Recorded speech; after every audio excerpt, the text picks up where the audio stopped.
E aí foi uma época que O senhor falou que é quebrada, né? Aí, o senhor é da onde? eu sou do Exatamente. Capão, Do Capão Capãozão mesmo. mesmo. E como que foi a sua família com esse negócio de DJ e tal, antes de entrar pro Detentos? Porque aí depois que entra pro Detentos, Então, em pouco tempo acaba estourando e sim, aí. sim.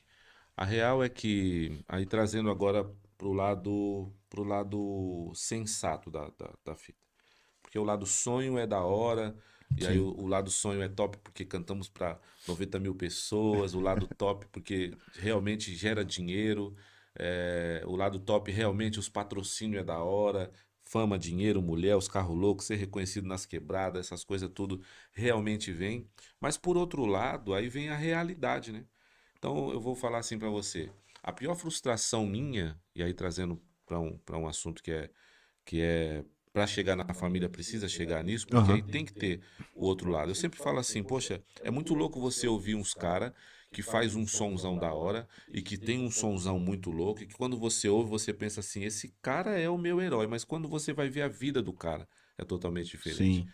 E não foi diferente comigo, porque eu falava de paz, mas vivia guerra. Entende? E É. aí, para eu chegar nisso aí, eu vou dar um exemplo claro para ficar bem claro mesmo. Eu conheço vários manos que canta sobre a ostentação, dos cordão pesado, das motos que pá, os Os clipes, mano. Você carrão. pensa que você olha pros videoclipes dos loucos, você vê, você fala, nossa. E aí é complicado quando você tá com a família no final de semana fazendo uma viagem, aí no farol, aquele mano que cantou sobre ostentação que tem isso, aquilo, outro, pai e tal, ele tá vendendo bala no farol. Não é que não é digno vender bala, mas não é Sim. digno cantar O- sobre o que não Ele vive. fala uma coisa que não vive. E sim, e eu não falava sobre ostentação, mas eu falava de uma paz que eu não vivia. E aí vem agora a pior frustração de um homem. Qual que é a pior frustração de um homem, no meu ponto de vista? Ah, é lutar e não alcançar o sonho? Não. A pior frustração do homem talvez tenha sido a frustração que eu alcancei, de ter lutado, ter alcançado o sonho, mas o vazio continuava aqui. Porque eu tinha sonho de ser o meu pai. Eu deixei de ter o meu sonho, eu queria ser o que o traficante era. Alcancei esse sonho, agora eu queria ser famoso no rap. Eu alcancei esse sonho, tá, mas e aí? O vazio que não vai embora. E aí é louco que a minha mãe sempre falava dessas paradas. Então eu achava assim, quando eu pegasse um CD da Sony Music distribuindo e mostrasse pra minha mãe, ela ficaria feliz.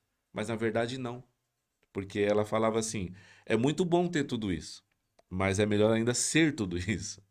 Consegue entender? Então, Entendi. como acreditar em um sonho que só trazia destruição para o meu próprio lar? Porque eu não envolvia só o rap, não era só a parte artística. Eu era envolvido numa parte de coisa que era muito zoado. E a minha Uhum. mãe envolvia tudo isso dentro de um plano de que, mano, é meu filho envolvido nisso, que arrasta para isso e que arrasta para aquilo. E aí, no É. final das contas, era um filho da hora nos palcos, mas quando descia, quando apagava os holofortes, tinha que tirar uma máscara e quando tirava essa máscara, não era o sorriso, mas era o choro. Mas não, na hora que eu tava na rua, do portão pra fora, era muito louco. Mas do portão pra dentro, eu vivia uma vida de que eu não queria cair numa real em que tudo que eu tinha não servia pra nada, porque eu não era nada daquilo que eu dizia ter. Eu não era. Eu tinha, mas não era. Então era complicado, porque isso não trazia felicidade pra ninguém que não fosse só pra mim. Até a página 9, né? Até entrar pra dentro de casa. Sim. Lá fora Entendi. era da hora, mas o lado de dentro de Enquanto casa tava era. com os amigos, era Lá era é da hora, top, é pá. isso. Só que uma hora você tem que voltar pra casa, né? É isso. É o que eu falo, né, mano? Chega uma hora que você tem que enfrentar um abençoado que ele grita na sua orelha: Aê, do Reco, nunca mais um cheiro na veinha, nunca mais eu te amo pra veinha, por que será? E é o travesseiro, né? Tá em paz, tá da hora, gandaia, pai e tal. Não queria voltar pra casa. Por isso que a gente começa a entender agora por que que pessoas preferem o bar do que família. Porque a hora que enfrentar de verdade aquilo que é a real, ele não vai temer a verdade, aquelas mentiras não vai aparecer. O travesseiro, por exemplo, e a família vai falar o que realmente é, aquilo que você realmente perdeu. Não aquilo que você gostaria de ser e aquilo que você pensa que tem. E aí eu tinha tudo isso, mas era vazio justamente por isso. Não me preenchi em nada a não ser ter coisas. Eu amava coisas e usava pessoas. Hoje eu comecei a Ah, entender. Mano, é bom você amar pessoas e usar as coisas. E aí a vida vai passar a fazer sentido. muda, Entendeu? é. Eu entendo o que o senhor fala que a gente, por muitos anos, a gente fica pensando nisso, né? Em ter, e às vezes você chega num ponto que você olha pra trás e você fala assim, tá. Agora eu tenho, mas eu não Eu, sou. eu tenho tudo isso, mas e agora eu faço o quê com isso? Pois é, Porque não, que nem se eu for, não me preenche mais. é isso. É E exatamente isso que eu vivia. E foi difícil, porque era muito louco os shows, as viagens. É muito louco. É da sim, hora. Só que quando você valoriza mais coisas do que pessoas, aí fica ruim. Quando é, você se envolve em coisas em que você precisa provar para as pessoas que você é, sabe, o brabo, o... E aí chega numa hora que aquilo que você realmente é, seria preenchido, não vai preencher. E é isso que eu comecei a viver. Aí foi difícil. Foi uma das épocas mais difíceis da minha vida. Foi quando eu precisava ir embora para casa. Quando os holofortes se apagavam mesmo. E aí, quando os holofortes se apagavam, não tinha sentido. Porque agora eu vou para um lugar onde ali eles sabem quem eu sou e quem eu poderia ser. E ali eu não era quem eu deveria ser. E aí é zoado. não, é muito louco mesmo. É muito louco esse bagulho. E, mas a família era crente, não? Minha mãe, minha mãe sempre foi crente, né? Minha mãe, ela embaçava na minha. Ah, então por isso que Deus, ela Deus tem já um plano, olhava, Deus tem já. um plano na sua vida. Eu falava, para com essas ideias. Se o seu Deus me der o que eu ganho vendendo droga, que se o Deus me der o que eu ganho fazendo rap, eu vou pra esse Deus. Onde você mora, mãe? Casa velha, sem reboco, deixa eu pôr um caminhão e mudar a sua vida. Ela, não, desse seu dinheiro eu não quero uma pedra na minha casa. Sabe essas ideias? E aí você, poxa, onde quer chegar? Ou seja, é, o mundo, vou colocar assim, dentro das duas aspas, Sim. o mundo me ofereceu coisas top. Ele me mostrou uma verdade que eu defendia com a minha vida. Mas, mano, quando eu descobri que essa verdade não era bem assim, aí começou a fazer sentido. Mas enquanto não fazia sentido, eu defendia isso com a minha vida. Eu ia contra até a minha família. E agora, como que eu vou descobrir uma verdade sem conhecer essa verdade? A minha mãe vivia falando, eu falava, não, você não. Mas ela sempre foi referência pra mim, entende? Uhum. Até que, enfim, eu comecei a entender acerca dessa parada aí chamada verdade que liberta, que é o tal do evangelho. Aí a parada foi outra coisa. Aí as coisas começaram a fazer sentido totalmente diferente, né? Comecei para não ficar na quebrada, comecei a fazer vários cursos. Fiz psicologia da linha humana, didática de ensino, direção ofensiva e defensiva, para não ficar moscando na quebrada. No nosso Aham. tempo não era igual é hoje, né? E um dos cursos que eu fui fazer que mudou a minha história foi teologia, através do back vocal do Detentos, tá ligado? Uhum. Que ficou chateadão comigo, porque chegou uma época que eu tava vivendo, não era só o rap, era tudo, eu envolvi tudo e era muito zoado. Então chegou uma época que eu nem colava mais com os caras na van. Tipo, os caras iam e eu ia depois com o meu carro particular e tal. Aí o back vocal embaçou na minha. Eu falei, mano, sempre foi um cara simplão, sempre colou com nós, agora não tá tirando foto com ninguém que tá pegando. Tá E aí deslumbrado. só eu que sabia o que tava acontecendo, né, mano? E eu falei pra ele, mano, pra você ter ideia, eu tô fazendo até uns cursos pra não ficar moscando mais na quebrada e tal, barato assim e tal. Ele falou, mano, você é louco, meu irmão tá fazendo um curso que se você aprender, aí, Reco, ontem ele me pegou 5 minutos, me fez chorar, bro.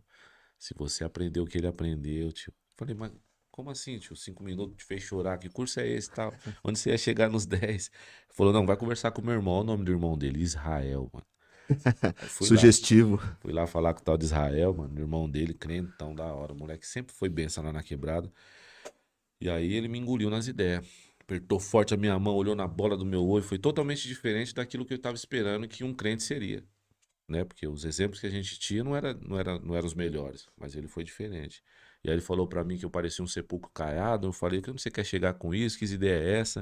Ele falou, não, um sepulcro caiado é um sepulcro onde tem um caixão bonito, onde tem diamante por fora, pá, mas do lado de dentro não muda o fato de ter um morto. E assim é você, você até se veste bem, você tem uns cordão da hora, você até fala bem, pai e tal, mas do lado de dentro já tá fedendo porque você tá morto, mano. E aí eu já senti logo, né, uma neurose. Falei, onde você quer chegar com essas ideias? Aí apontou pra rua da biqueira, falou, lá, tá vendo? Tudo cadáver ambulante. Eu falei, você tá tirando, não sei o que, já viu maldade, ele já logo entrou no chavão. Sabe, esse chavão de crente, Deus é por nós, Quem será contra o nós? Senhor é meu pastor. E nada me faltará. Aí ele já logo falou, o choro dura uma noite, mas a sua alegria... Eu completei a frase, né? Mas a alegria vem logo de manhã. Minha mãe crente, todo filho de crente sabe de Sabe como chavão. é que é? E aí ele pegou e falou, mas a sua alegria já tem uns 3 anos que não amanhece. Então ele pegou pesadão. Sepulcro caiado, pegou pesado, olhando na bola do olho, falando uns bagulho, amassando de verdade. Eu falei, nossa, que ideia louca. Ô, Rael, como é que é o nome desse curso? O bagulho dá até um rap.